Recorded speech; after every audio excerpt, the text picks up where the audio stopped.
Buti pa yung mukha ko nag-glow pero yung wallet ko wala nang glow.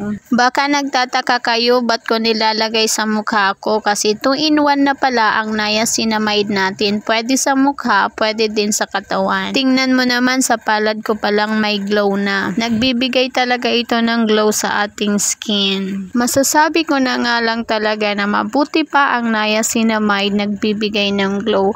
Pero yung wallet ko, ano kaya ang magpapaglow? Alam nyo guys, sa araw na ito, problema ako. Kasi wala pa akong budget sa mga gamit ng dalawa kong anak ngayong pasukan. Dalawa na pala yung anak ko na papasok ngayong school year. Kaya heto tayo, nagbabaka sakali sa pag-a-affiliate kahit paulit-ulit na lang yung product na ipropromote natin. Nagsisimula pa lang kasi ako sa pag-a-affiliate at ito pa lang yung product na na-order ko sa TikTok. Balik na tayo dito sa Niacinamide Pure Serum. Kung napapansin nyo guys, may itim-itim yan. May mga dark spots yung skin ko. Medyo naglighten na yan ngayon kasi dati maitim talaga yan. Kaya pag may lakad ako, hindi ako pwedeng magsuot ng maiksi na short kasi yung paa ko ang daming piklat. Nakakahiya naman, baka sabihin ng ibang tao, super proud pa sa mga piklat niya. Pero mabuti na lang dumating itong Niacinamide Pure Serum sa aking buhay. Kung gusto mo din dumating sa buhay mo ang Niacinamide, nasa yellow basket yung link.